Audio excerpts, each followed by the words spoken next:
top 5 worst moments. Number 5. Bum bum bum bum bum bum bum bum bum bum bum bum bum bum bum bum ba-da-da. Bo, Hi. give us wisdom. Empty gas dumped in natural forest, not good. Is this guy a special ed case? Number 4. Okay, so it's been basically day 2 of vacation. But it's not really vacation because we got a lot to do, and one of those things that we're doing is editing videos. We've been editing videos since Sunday. We started late, but this year's video we had to go in a totally different direction. We couldn't even do a story style like we typically do. We had to do a top 5 best moments, top 5 worst moments. You know why? Because one of the worst moments is the fact that we got the majority of our footage is trash. The majority of our audio, terrible. CB, look at this. So here's the thing. This video perfectly sums it up.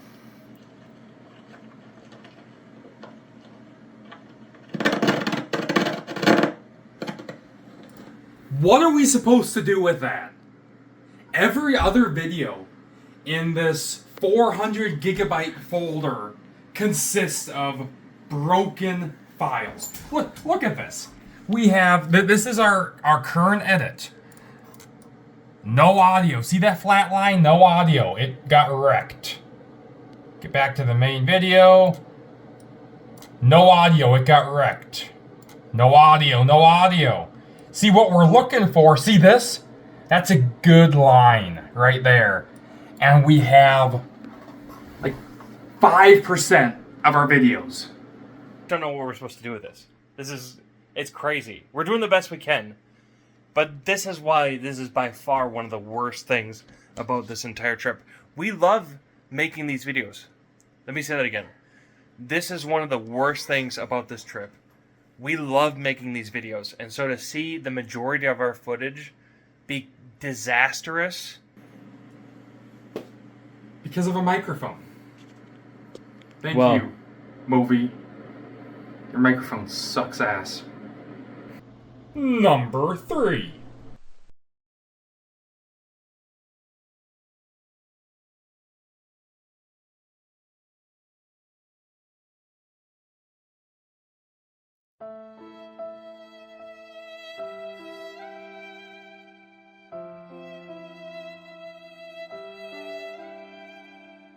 Two hours later.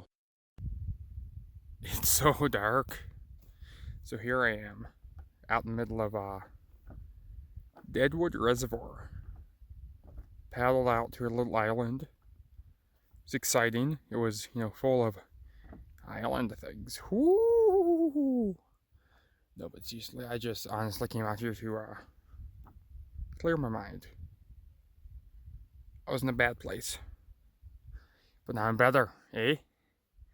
I had a rough day. You can hope a vacation goes one way. And it's going to go another way. But when it goes a completely different direction, it's like, whoa. It takes a little bit to get used to there. Yeah.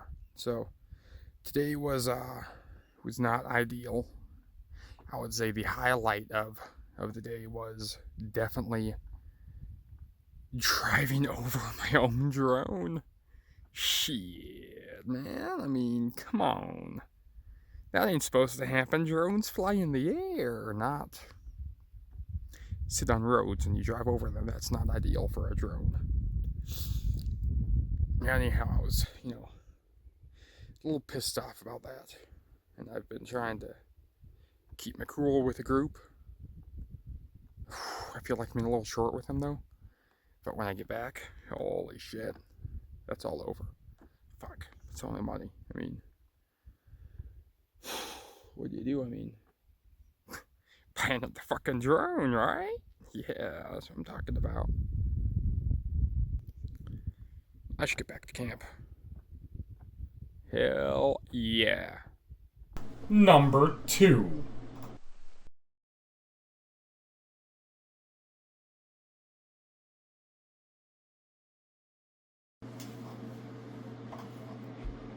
One of our worst moments, Sabian, basically just involved you.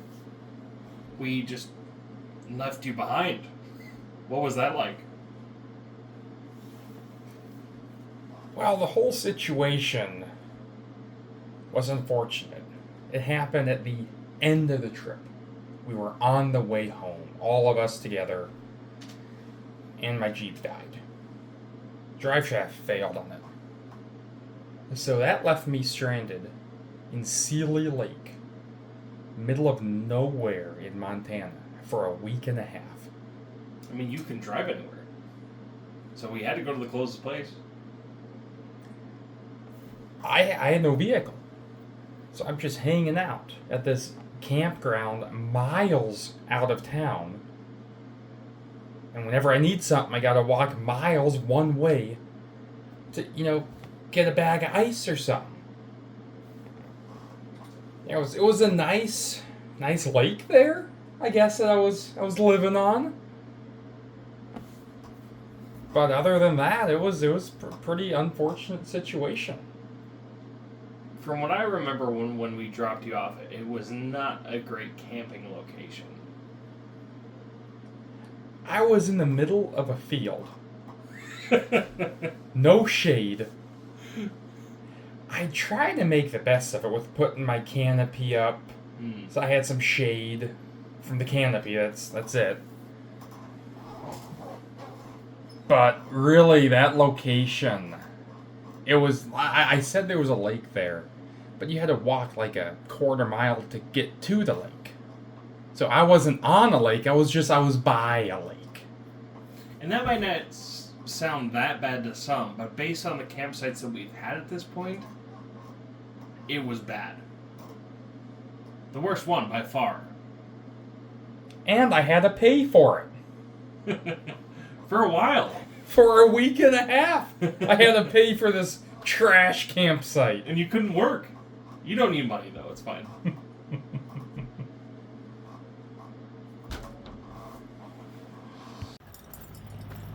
Oh, here's a car. Ooh, that one didn't hit the rumble strips that time.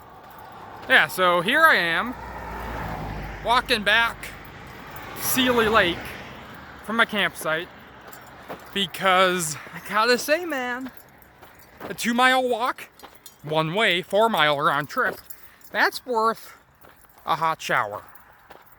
Definitely worth a hot shower right there. That's what I'm going for. Hot shower, and I want to get a tarp. Maybe some liquor, because shit, you can always use more liquor, right? That's what I'm talking about. No, I got a killer campsite back there.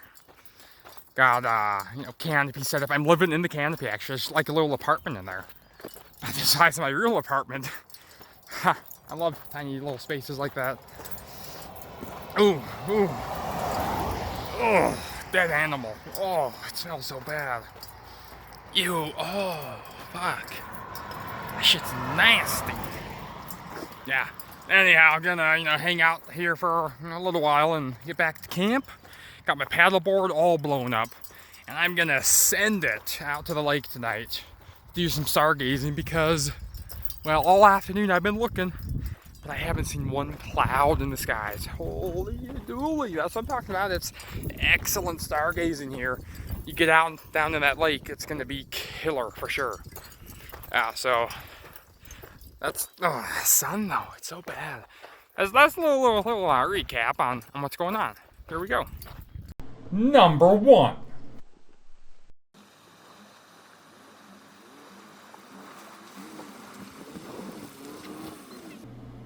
So we found this site online. In Google Earth, we were scrolling through, doing what we always do, and we happened upon this interesting looking site that looked like a lake nestled in a nice box canyon. Don't even remember what the lake is called. It doesn't matter. It looked awesome. And so we said, we're going to go there. This is going to be great. Once we got on the back roads, every campsite was taken out. So we were like, okay, this epic site nestled in the box canyon is not going to be there. And we got down the trail, and then once we hit the road that turned off to go up to this box canyon, things got a little bit more challenging, didn't it, Sapien? Indeed it did. We had many locals telling us as we're slowly going up this trail that they do not recommend us to go any further. There's this boulder they keep talking about, and the trail's just terrible. And as we do, we don't necessarily believe them because we're coming from across the country to get to this site we found on Google Maps. We're not going to turn back that easy. So, the most of the trail, about probably 35 miles, was reasonably decent. But the last 3/4 of a mile, I think it took us at least 5 hours. Mm-hmm, at least. It was a disaster. Take the brake off. Do I rev yet? No revving. Is he sliding? Brake.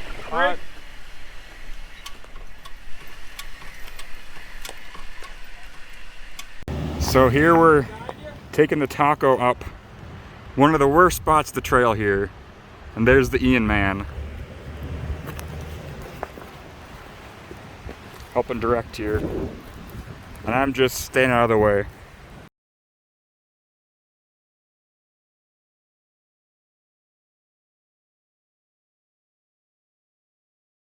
It's kind of later in the day, so we're making the decision to send it.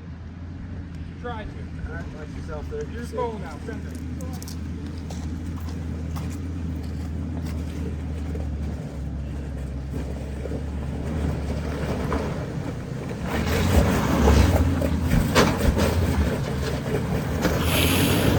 Oh no, oh boy.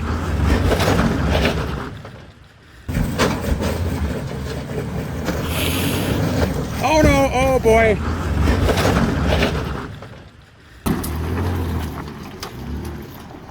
And the taco is free.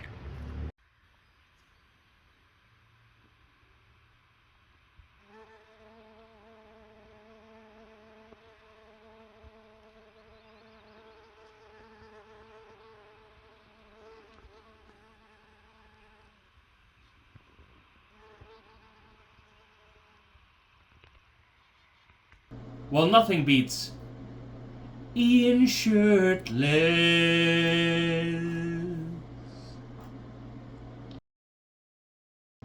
Top 5 best moments. Number 5.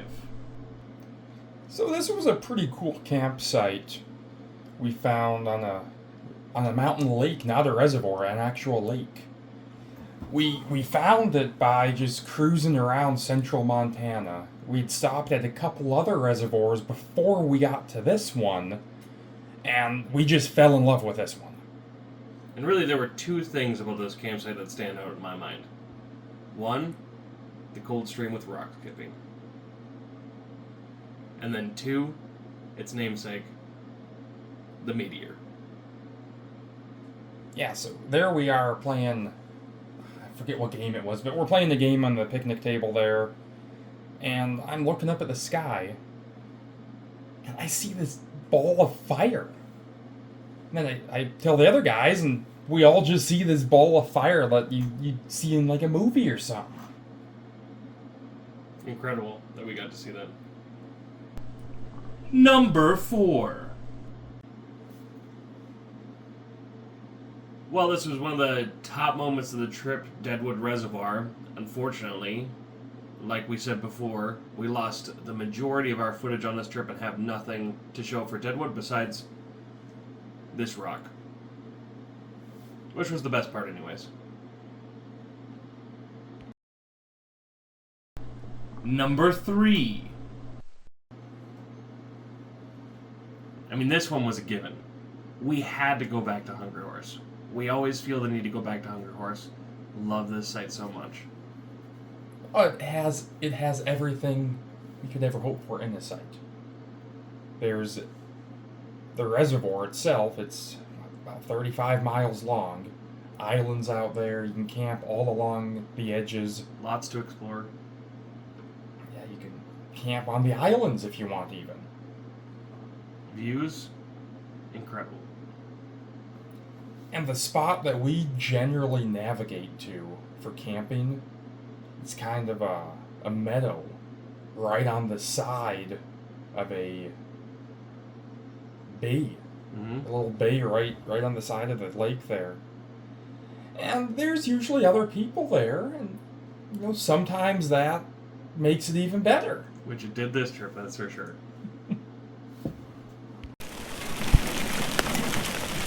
But man, it tastes so good. The ice in the sky, wow. Absolutely killer. Yeah, so Bo and I, we went out in the lake on the reservoir today.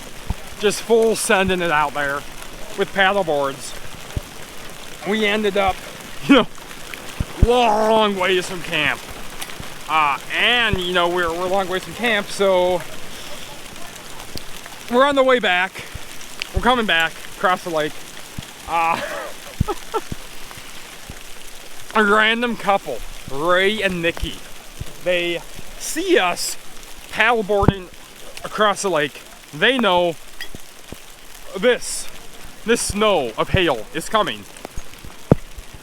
And they're like, hey, we gotta help these guys out. So Bo and I, we hopped on their pontoon. We just yeeted across the lake there. Got back to camp. Got the canopy right there. Got that shit set up. We are now cooking tacos. And I'm enjoying some ice in my glass. Hell of a time. Well, the little Eureka survived its first hailstorm.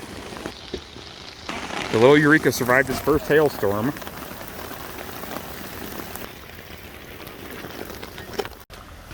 Yeah, so we had a little bit of weather, unexpected weather, and a little bit of hail on the ground. Just a little bit here. Didn't see that coming. The rain flies did work. Now I'm looking at my tent to see how it survived on the inside. With your rain fly up when it started raining. Yeah, rain fly up, dry. Teton gets a 10 out of 10 for weather durability. Zippers, 4 out of 10. Zippers, they are not ideal. With a Teton setup, they don't last at all. And the 15-year-old Eureka is still standing with no obvious damage.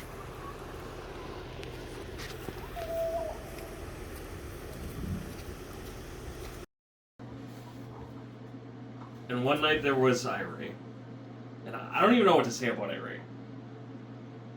Chimichanga! Shimmy! Chunga! I mean, here's this arm wrestling professional, right? That's what he did? Yeah, the guy was just jacked. With quite the personality. Did he come over right to our campsite? I think he did originally. He came over and we started sharing some drinks, and then heard about his broken arm, we his had connections, his family. He had lots of his family there. And then I got in the truck with him at one point, and we went and got some firewood. That was terrifying. I think that was Dan's truck, right? Yep. Josh and I were back at camp, and we were like, I don't know if we're gonna see Sapien again. I think this is it for him. But you made it back safe, and he was probably one of the coolest people we've encountered on our trip. We got along so well. And he was over at our campsite quite a bit that one evening. Number 2.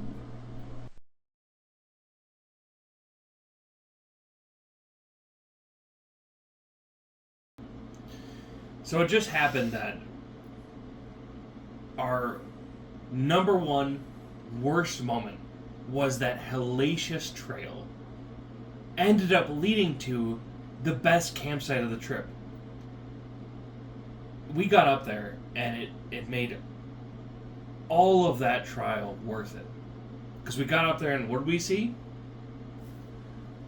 So the campsite consisted of about 5 smaller lakes in a high up box canyon. One way in, one way out. Beautiful views. Clear water. Incredible hiking around the box canyon. It was really spectacular. Yep. Okay, so we've woken up, had breakfast. It's Sunday, day 2 essentially of the trip. Man, that's crazy. That's day 2. Day 2 already. It's like day 8. Our mission right now is to climb the mountain behind me.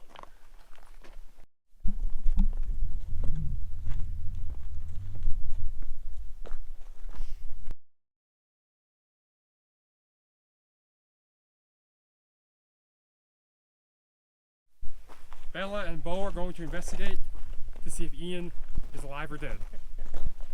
Ian is alive! Bella didn't even sniff you. She was just like, get the fuck off the road. We made it. Top of the mountain. Let me get over here so you can see the lakes.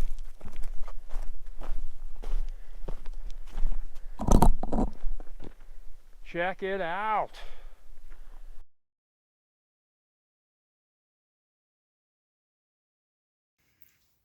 Got back to camp.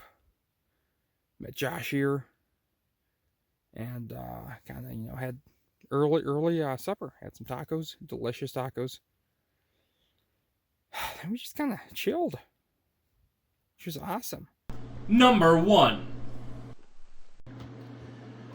So this one wasn't just this trip.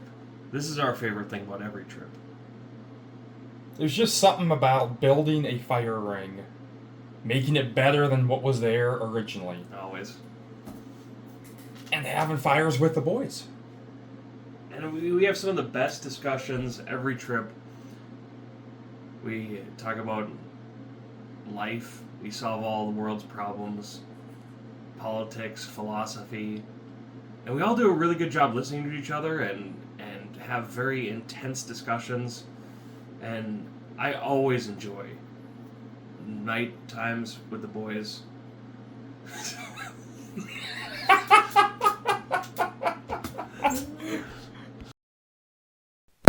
There ain't nothing as classy as drinking tin cup out of this. Classy.